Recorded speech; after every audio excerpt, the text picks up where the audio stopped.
Quel bonheur. Vous ne le sentez pas, mais nous on le sent. Un petit air frais, c'est 19 heures. Jean-Marc, tout va bien? Tout va bien, merci beaucoup Jean-Claude. Et puis merci à Michel qui réalise cette émission. Alors, vous le disiez, on est à Saint-Victor et pas n'importe où, on est sur le bateau qui s'appelle le Grand Jean. Forcément, on est sur la route du dos de Grand Jean avec Bertrand, c'est ça. Bonjour. Bonjour. Est-ce que vous sentez le petit thermique du soir? Il est spécifique justement, souvent à l'ensemble des plans d'eau parce que on est sur l'eau et quand bien même on soit à peu près une centaine de mètres de la rive, on est sur l'eau et ce petit thermique il nous fait du bien là ce soir. Comment on doit vous appeler? Bertrand, mon capitaine, monsieur le pilote, comment on doit vous appeler? On a coutume de dire mon capitaine. Alors mon capitaine, comment devient-on capitaine? Peut-être d'abord nous dire que on est sur votre bateau, relativement à quelques mètres de la rive, après une grande journée de boulot, parce que le temps est beau, ça marche, les clients sont là, ils sont heureux. Mais comment vous êtes devenu mon capitaine Bertrand? On devient à la fois capitaine tout simplement parce que il faut des expériences de vie qui forgent quelque part un capitaine. Soit on a une propension à être pilote parce que le transport fait partie des choses qu'on aime, soit, et c'est mon cas, environ 25 ans d'expérience dans les médias, de la famille qui travaille dans le tourisme, une volonté de changer de région, natif de Nancy, après 25 ans passés à Montpellier. La mer, on la connaît. J'ai envie de vous dire que l'horizon, c'est beau, mais il est imaginaire. Et quand on vient ici, on découvre surtout en fait un poumon vert, une déconnexion, et du coup, on a envie d'y rester. Alors, mon beau-père, qui avait un petit train touristique au lac du Der, décide de faire un bateau électrique. Alors, quelle année? C'est incroyable, Jean-Marc, vous qui êtes spécialiste de l'électricité des voitures électriques. Milieu des années 2000, c'est novateur parce que les moteurs électriques, ça commence à apparaître. C'est vraiment, on dit c'est la technologie du futur. Vous y allez quoi. Vous savez quoi? Le bateau sur lequel vous êtes, ces plans ont été faits par un armateur qui s'appelle le Chantier Franco-Suisse pour Yves Mourouzi. Parce qu'il était prévu en fait pour la Seine à Paris. Yves Mourouzi décède, les plans sont laissés dans le tiroir. Et mon beau-père qui est novateur décide effectivement de ressortir ces plans et de les mettre au grand jour. La particularité, et je vous donne raison, c'est que les moteurs électriques de ce bateau, qui sont toujours en état de fonctionnement, ont été faits par un ingénieur. Et ils ont été faits spécifiquement pour ce bateau. Du spatial, parce qu'en fait, il travaillait en Guyane. Pour Ariane, exactement. Et donc, il a décidé de créer ces moteurs. Aujourd'hui, bien sûr, ils font 250 kg pour 22 kW chacun. Aujourd'hui, si on doit comparer, aujourd'hui, vous avez un moteur qui doit faire 50 kg ou 40 kg avec des puissances différentes. Un moteur thermique, c'est un seul moteur. Là, c'est plusieurs moteurs. C'est combien d'hélices pour propulser ce bateau? C'est 3 moteurs. Vous avez 2 moteurs électriques de 22 kW plus un moteur thermique. Donc, ça veut dire que vous avez 3 hélices, 2 arbres d'hélices et un pod, ce qui nous permet d'avoir une propension à faire des manœuvres au thermique et en fait une fluidité de navigation sans odeur, sans abîmer le pays, enfin l'environnement et surtout sans bruit pour que les gens puissent profiter quelque part et nous surtout de pouvoir flotter sur l'eau. On peut dire que là vraiment le bateau il glisse sur l'eau. Flotter c'est bien mais il glisse, on n'entend rien du tout, juste le bruit de ce qu'on entend là actuellement le vent quoi. Autonomie de ces moteurs? L'autonomie, elle dépend bien évidemment en fait du nombre de batteries. 5 tonnes de batterie. Donc ça veut dire une autonomie d'environ 6-7 heures. Dans des journées, on va dire calmes, parce que notre pire ennemi sur l'eau, c'est le vent. On est sur un bateau à passagers, c'est-à-dire qu'on a une coque à fond plat. Je vous laisse imaginer simplement une feuille morte. Vous la posez sur l'eau, c'est nous. Donc ça veut dire que notre ennemi à nous, c'est pas la pluie, c'est pas tout ça, c'est le vent. D'où la nécessité d'avoir plusieurs moteurs, ce qui nous permet effectivement à la fois de pouvoir rester en électrique et de compenser en hybride si tant est qu'on en ait besoin. Plus le moteur, plus il y a du vent, plus le bateau est ralenti, plus le moteur force, moins il y a d'autonomie. C'est un petit peu ça. C'est exactement ça. C'est exactement ça. Alors, c'est un coup de poker finalement que construire ce bateau. Mais comment vous êtes arrivé ici? Parce que entre Nancy et Montpellier, on passe pas par Saint-Étienne. Et surtout, vous avez découvert ce plan d'eau extraordinaire. C'est exactement ça, c'est cette notion de découverte. On passe de Nancy à Montpellier, on va dire aisément parce qu'on passe par Lyon. On vous dit souvent, tourne pas à droite parce que voilà. À droite, c'est chez nous, on a compris. Exactement. Et puis, ce bateau, en fait, naviguait auparavant sur le lac de la Forêt d'Orient. Il y avait un bateau ici, il y a une quinzaine d'années. Et les professionnels du tourisme vivaient aussi grâce à une économie touristique qui était liée aux visites dans les gorges de la Loire. Le bateau naviguait interréparti et le SMAG, le syndicat mixte d'aménagement des gorges de la Loire, accompagné par Saint-Étienne Métropole, se disent quand même que ce serait bien de retrouver aussi cette dynamique. On se souvient, on était tous en train de se dire, parce qu'on avait tous fait la croisière, entre guillemets, c'est quand même trop dommage. Puis les gens qui viennent de l'extérieur, ils découvrent un environnement tellement incroyable. Donc, on vous fait signe.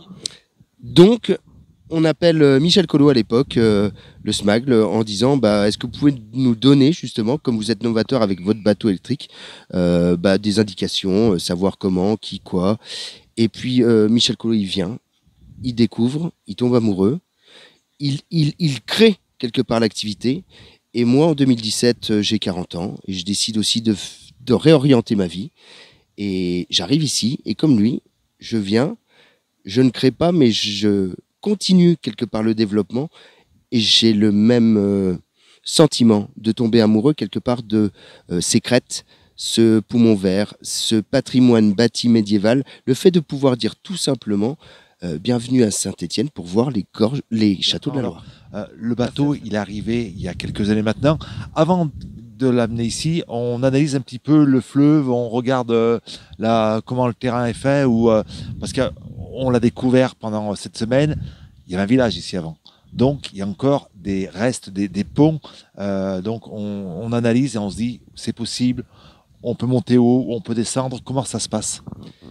C'est deux analyses. Il y a l'analyse d'un capitaine en fonction de la navigation, en fonction de la catégorie du bateau, des conditions météo, on va dire de l'infrastructure telle qu'elle est sur un plan hydraulique. Et puis, il y a surtout l'analyse touristique. De se dire, est-ce qu'on a les moyens de valoriser un site? Est-ce qu'on peut compter des histoires? Est-ce qu'on a les capacités d'ouvrir les yeux à la fois des Stéphanois qui sont pas fiers de ce qu'ils ont? Je suis désolé, mais et pourtant pas assez fiers. Et pourtant, sincèrement, et à la fois à faire valoir justement Saint-Étienne, la région, les gorges de la Loire, plus que sur un plan départemental ou régional, mais vraiment national. On a parlé des moteurs. Par contre, on n'a pas donné ni le poids, ni la taille du bateau. Et le nombre de passagers. Parce qu'amener un bateau, on n'amène pas un bateau comme ça, comme on amène une barque avec une petite remorque. Et à la fois, si. Et à la fois, si. Ouais, c'est ça. C'est qu'il y a deux façons de faire. Hein. Généralement, c'est soit vous êtes sur une voie navigable de France et vous naviguez. Sauf qu'ici, on est sur une retenue avec d'un côté une source et un barrage. Donc, il faudra faire venir le bateau forcément par la voie terrestre. 22 mètres de long, 5 mètres 50 de large, 45 tonnes. C'est donc au même titre que le transport d'une pièce de la 380 d'Air France à l'époque. On a une grosse remorque et puis on essaye justement de faire venir le bateau avec toutes les difficultés que peuvent amener un convoi exceptionnel. La principale difficulté, elle n'a pas été sur l'ensemble du parcours, elle a été à quelques kilomètres d'ici, puisque arrivé à Saint-Victor, impossible de le mettre à l'eau. Pourquoi ? Parce que à l'époque, les berges, impossible. Le poids fait qu'il faut des grues très grosses pour le mettre à l'eau. Et surtout, à l'époque, la mise à l'eau, je crois qu'elle est toute fraîche et elle ne permet pas justement la descente du bateau. Et Michel Collot se dit, je vais vers Saint-Paul-en-Cornillon. Il y a des ponts à passer. Et je crois que on est passé à 3 cm quelque part de la roche pour que le bateau passe. Vous savez quoi? On a juste dégonflé un peu les pneus. Et c'est le système D, quoi. C'est le système D. Il est passé. Une fois qu'il est passé, on avait un quai qui permettait d'avoir un accès. Et par une grue, il a été à l'eau. Ce qu'on se dit là, vous avez raison de le souligner parce que j'ai la difficulté tous les 5 ans de faire ce qu'on appelle la visite et le renouvellement du certificat communautaire du bateau. En gros, c'est un contrôle technique. C'est le contrôle technique du bateau et on doit le faire à sec et il faut le sortir. Et voilà.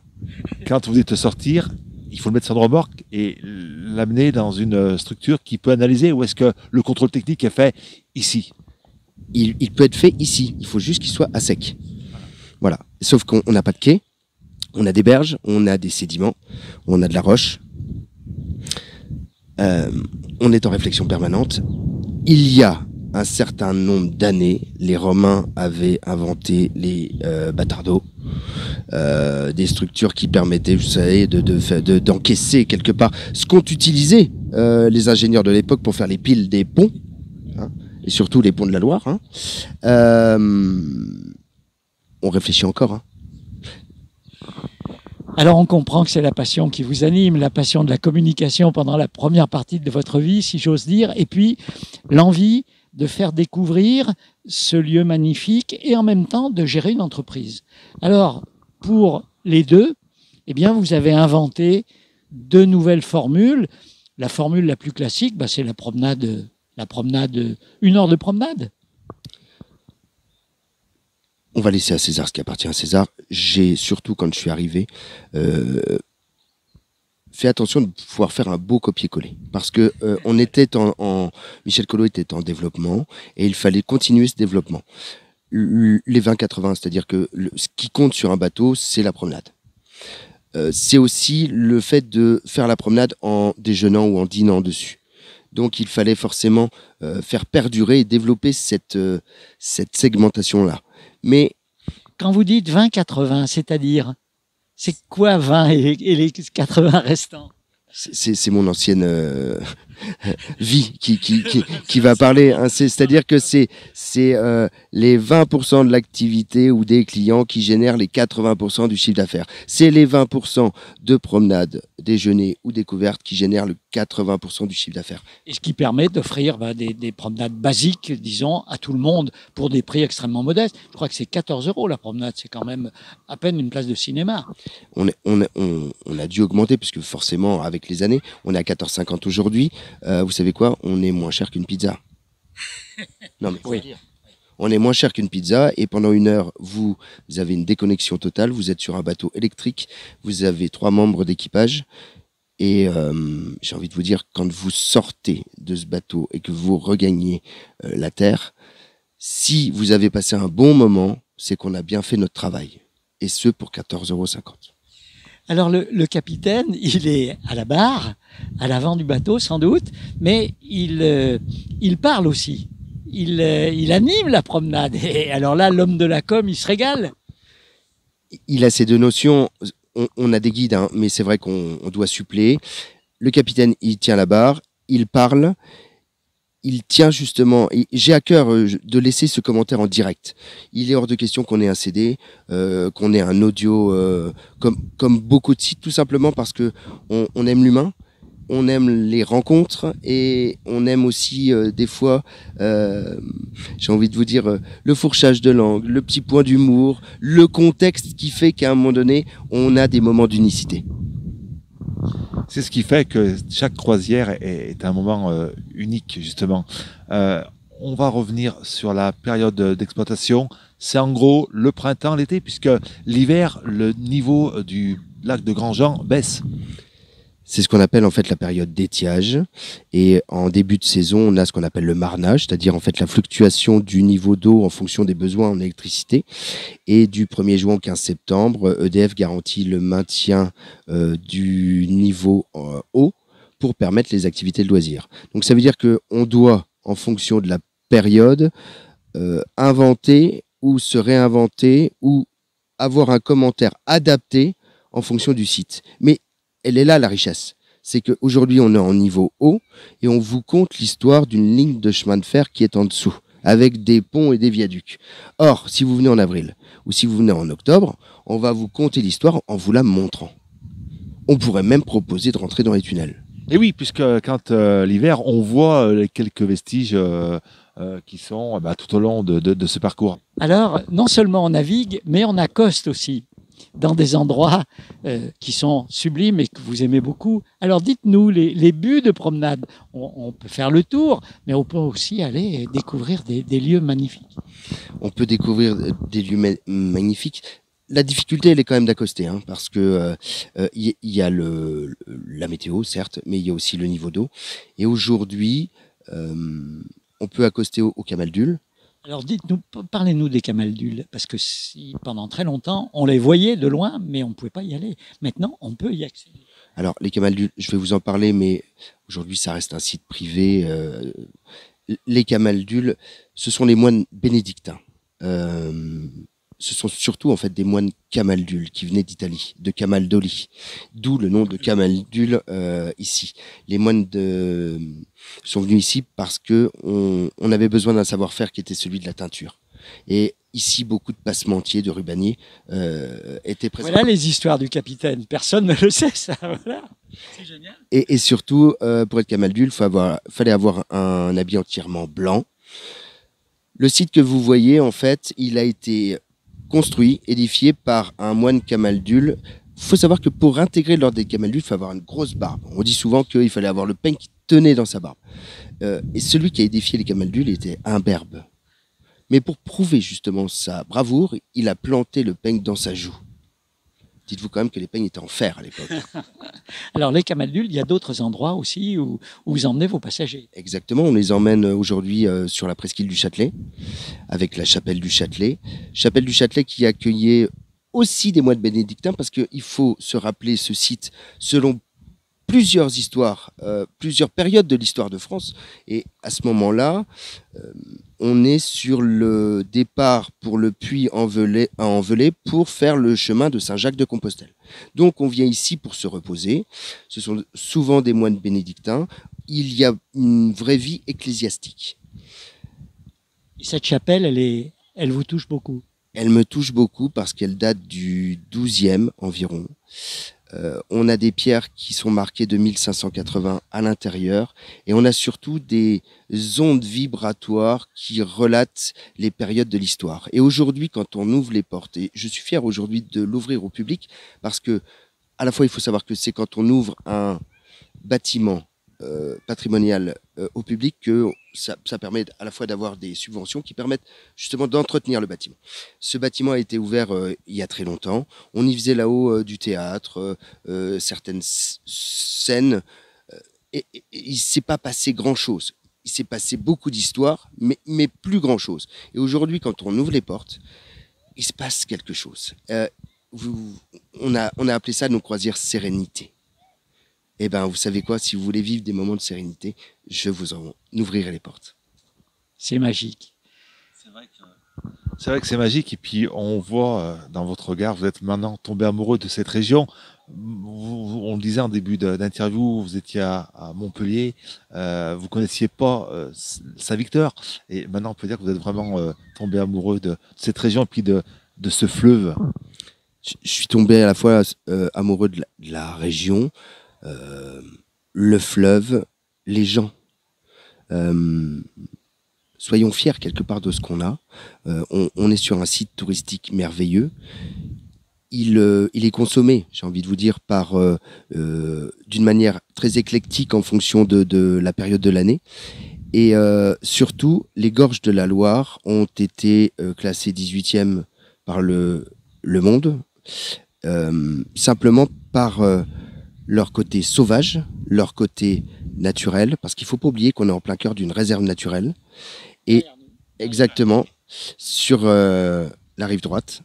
Et aussi et surtout parce que on a conservé ce nous on appelle dans le tourisme un tourisme raisonné. C'est-à-dire que on veut un bateau électrique, on veut pas trop de monde, mais on veut du monde entre guillemets pour venir découvrir le site, mais doucement. C'est-à-dire que c'est ce moment de déconnexion qu'on veut.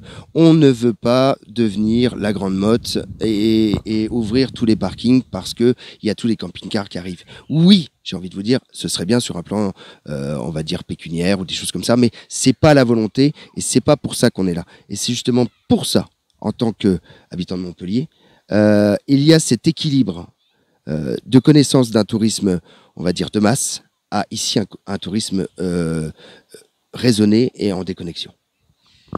Alors, pour conclure, c'est dur. Vous avez traversé le Covid et on sait évidemment combien ça a affecté votre activité, mais on sent malgré tout une flamme, un enthousiasme, une conviction qui fait que vous qui n'êtes pas de chez nous, vous nous redonnez le moral pour défendre notre territoire. Vous pouvez être fier, monsieur. J'ai fait une soirée il y a 3 jours. Une personne, médecin, peu importe, hein, mais m'a dit merci. Merci de nous ouvrir les yeux quelque part sur ce qu'on voit tous les jours, sur ce qu'on a dans le cœur, parce vous êtes tous venus faire du camping ici dans les gorges de la Loire quand vous étiez petits ou que sais-je, et c'est banalisé pour vous. Sauf que vous avez oublié simplement d'ouvrir vos yeux. Le bonheur, il est là. Et comme je vous disais tout à l'heure, l'horizon est imaginaire. Ici, vous n'avez juste qu'à ouvrir les yeux. Vous avez tout ce qui est devant vous. Vous avez une diversité en termes de milieux naturels. Vous avez un patrimoine bâti médiéval merveilleux. Il y a tout. Il suffit simplement d'en être fier.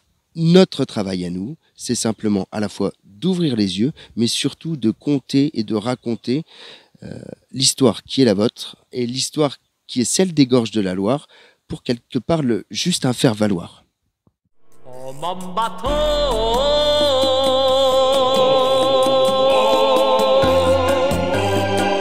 tu es le plus beau des bateaux et tu me guides sur les flots vers ce qu'il y a de plus beau. Tu es le plus beau des bateaux.